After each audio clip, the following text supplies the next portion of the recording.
Hello, BookTube, and welcome back to my channel.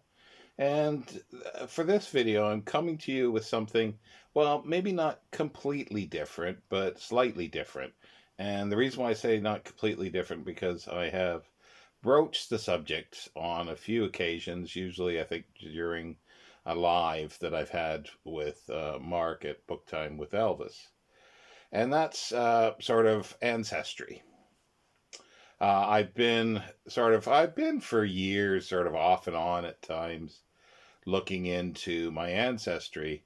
And I found a site that I could do some free sort of investigation on. And it's got me back quite a ways on my dad's side.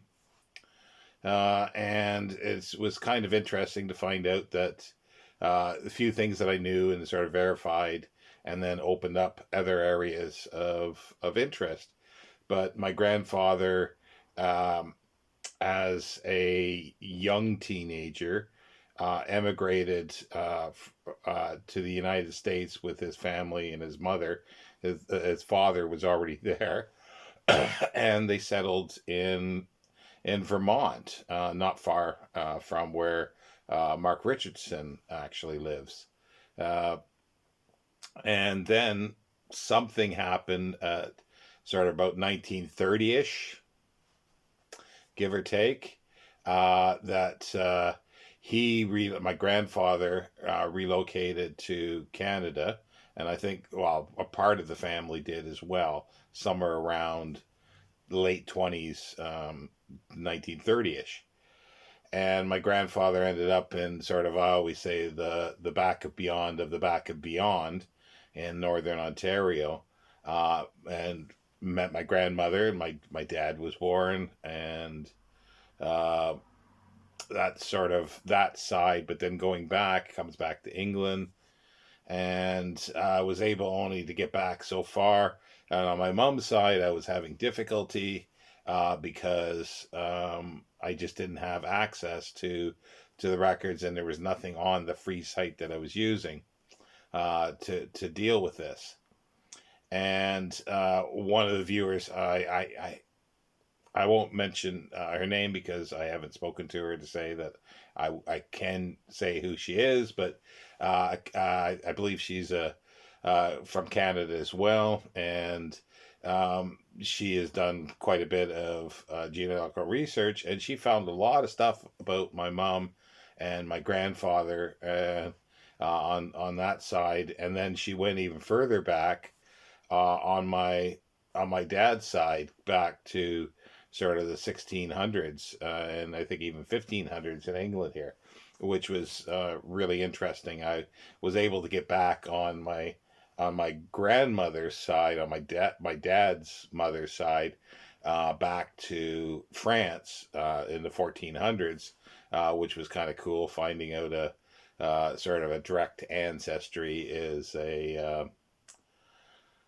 was a sort of political philosopher, I guess. And then on the other side, around the same time, give or take 100 years or so, a religious leader during the time of King Charles.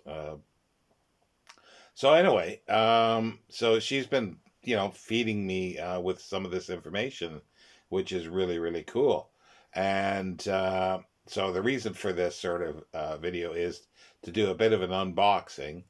Uh, she has gifted me, bought for me, a DNA kit to test. So I have it here, um, and come from Amazon. Came today. Let's open it, because I don't think I'll need to read how to do it, because I won't do it on camera here, because I don't want to screw it up. So I need to read to make sure I do it correctly. Well, small. Ancestry DNA Test Kit. Register your kit, collect your saliva, and mail your sample. Explore your results. How to begin your DNA story. So that's how it's showing here. So I guess I just spit into something or rub a Q-tip on the inside of my mouth or something like that, and then mail it away, which is not a difficult thing to do. I don't know if I'll have to pay for that because I can have, oh, jeez, it's hard to get that open. I can have the post office come and collect stuff. So let's see here. Let's get this open. So it comes into another thing.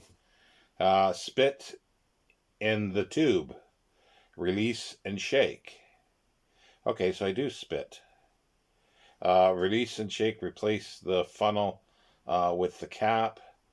Tighten. So I can do it this way here. So it's got all the details, but I won't. I won't. No, maybe that's not the right euphemism to say. So yeah, so I'll do that off camera and then get that sent off this week probably, and I won't open anything up any further than this because I'm not sure. I don't want to get things sort of screwed up. What's going on here? Can't get it all open. I guess it doesn't come right out fully. Okay. There it is there. So there's the little tube and everything, and I'm not sure what I used to mail it. Must be something in here that I used to post it off with. Mail your sample. So yeah, it must be somewhere in here that I reuse something to send it off. But anyway, so yeah, so that's what I'm going to be doing. I don't know how long it takes to get results back, but I will show the results. I'm not sure how detailed this gets because I'm assuming there's other people on obviously Ancestry.com or whatever it is that have sent, they get their results and they keep those results. So I guess theoretically they could try to match people there, but whether or not that's done automatically or do I need to give them permission to do that and other people need to have permission, they might be able to do that. All I'm really expecting back is to say what sort of ancestry, like ethnic ancestry I have. And I think everybody is usually surprised, and I don't know why they're surprised, is because people seem to think that just because you got a birth certificate that says your parents are X and Y doesn't mean that those are your genetic parents. Things have happened in history for, thousands and thousands and tens of thousands of years that don't necessarily mean that. So things sneak in to the genetic pool, and people are surprised at that. And it's like, well, that's how life has been and how life will be. Sadly, maybe not. Who knows? Anyway, so yeah, so I will keep you updated on this. And again, thank you for sending this to me. And yeah, it'll be interesting to see what happens. And then maybe in a 1,000 years, there might be a new Shawn D. Standfast clone for my DNA here. Well, if I have my memories, then hey, that's cool. But if I don't, it's not me. Anyway, thank you, BookTube. Talk to you later.